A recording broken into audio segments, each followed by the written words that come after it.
Alright, well. Oh, okay, now. Well, this is probably going to be extremely windy. But maybe not. I have my face shield on and my visor's closed, whatnot, yeah. Today, I want to talk about some of the things that I did before I started riding that made my life so much easier when I hopped on the old iron saddle. The first thing I want to talk about is driving a stick car or a manual car or a standard car, however you want to call it. Everybody calls it something different, but being able to drive a car that's stick and like completely understand how a clutch works and operates helped me out so much, because truthfully I don't know what I would do if I got on here and was just like, okay, let go of the clutch, give it some gas and go. But because I understood how a clutch operated, it was a lot easier to be like, okay, I know there's an engagement point that I need to, you know, feel out. I need to learn the throttle, because you don't want to just dump the clutch. We all know what happens if you do that. In a car, you dump the clutch, you're either going to stall, or you're going to spin the tires a little bit, or it's going to be extremely rough getting off the line. The same thing can happen on one of these.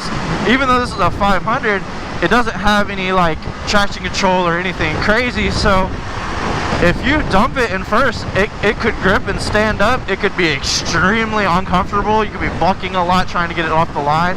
You could stall it. You could even go as far as looping it if you're just not paying attention, you know.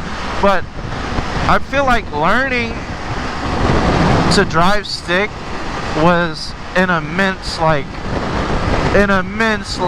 plus one. It just made me feel that much better, that much more comfortable. It was one less thing I really had to worry about. So I would definitely, if you have a friend that has a car that's manual, that's willing to let you drive it, do it. Because even if it's a newer car, some of these new cars have like assisted clutch and rev matching and all this other stuff, but it's not far off to say that that's that much different than most of these bikes, because some of these you only use the clutch in first. You can just bump the quick shifter and you don't even have to do anything. It's essentially just like a sequential transmission, and or even like paddle shifters in your car, if that makes sense. You could just get out of first, and then once you get into second, you could just bump through the gears, and there's nothing wrong with that. I don't have any hate on it. I think it's pretty cool. I like the way it sounds. It's pretty cool. But that's definitely a brownie point. So if you can get somebody that you know to let you drive their car that's stick, like a Miata or maybe like even a Mini Cooper, a Genesis, a BRZ, something low power that you're not really going to hurt if you stall or anything.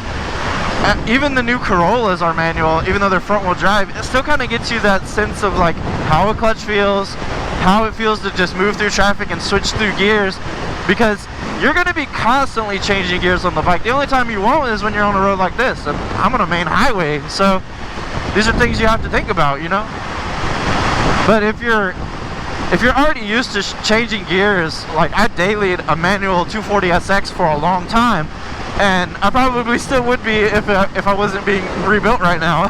But truth be told, I had a super aggressive clutch in it. I didn't really like it. I'm going to change that, but I had a super aggressive clutch in it, but it made me learn, like, okay, this is how the engagement point is supposed to feel. This is how my throttle is supposed to feel.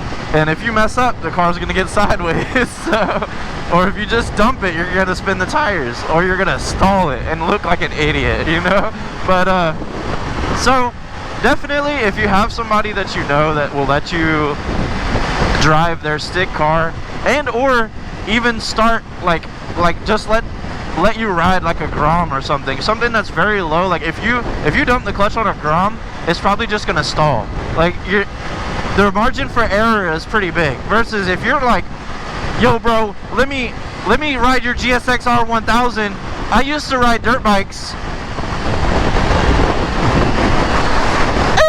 You know what I'm saying? I don't know. I wouldn't trust that. I would probably tell my friend, no, this is not a 1000, this is a 500, but still, I probably would be like, nah, no, I'm okay. Anyway, another tip that helped me before I started riding was just because I know a little bit of maintenance about cars, like I know how to do oil change, I know how to do brakes, I know how to do like your basic run-of-the-mill stuff, everything except rebuild a motor. I got a guy for that. Makes it a little bit easier, but you know, because I come from an automotive background, being in cars first, it was a little bit easier to transition into bikes because I know how motors work. I know how it all works. Engines are fairly simple, and they're all the same, whether it's 1 piston or 12. It's all the same. So you definitely could help you by having some automotive experience, so that way when you go get a bike, you don't have to ask for any service or anything like that. That's kind of cool. That's kind of cool. Hell yeah. And like a snakeskin wrap on the ram. That's kind of cool. Anyway, but having some kind of automotive background kind of gives you a leverage on if you need to do any service or anything like that. Bikes are, in terms of service, like cars, extremely easy compared to cars. So they're a lot smaller and simpler, and whoa, holy shit, whoa, whoa, whoa, fuck.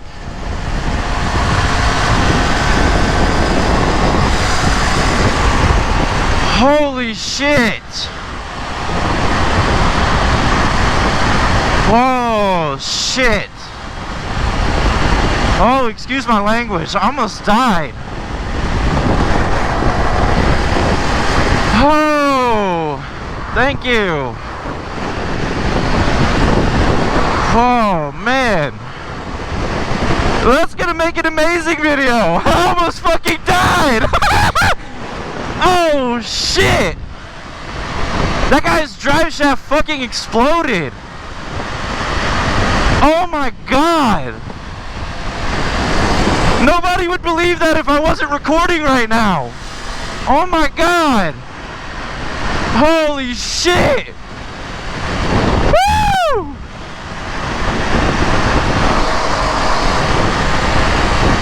Holy shit! Oh man.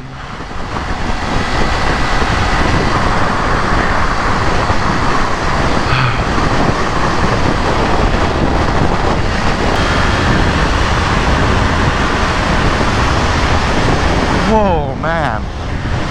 I gotta take a breather for a second, dude. Alright, well, like I was saying, having some sort of automotive background, it makes it a lot easier if you ever want to service your bike. It's just a bunch of cables and gears, essentially.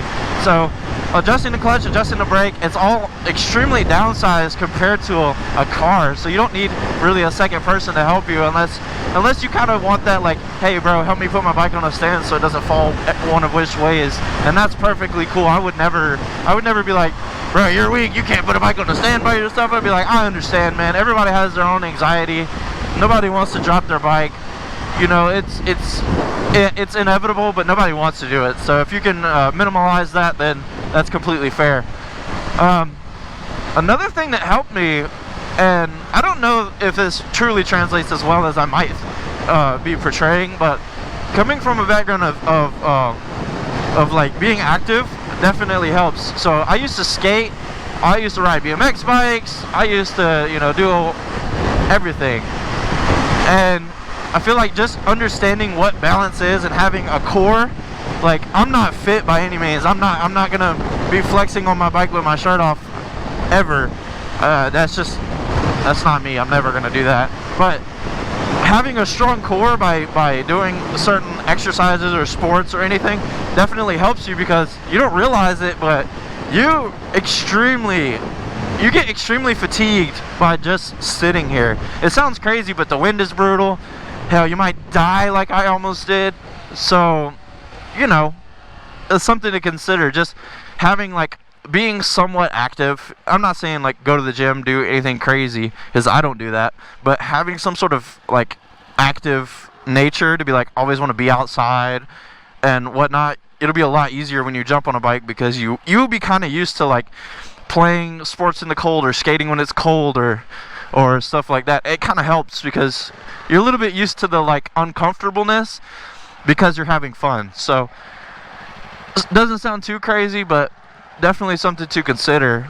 And then the last thing I wanted to touch on was I was told that baggy clothes will extremely fatigue you because it just kind of adds weight, and you're like, even this right here, this isn't super baggy, but at the end of the day, right in here is gonna feel like I'm dragging a lot. So especially when you're like on the highway, baggy clothes feel really uncomfortable. So I mean, to each his own, but that one's kind of like a personal one. Like if you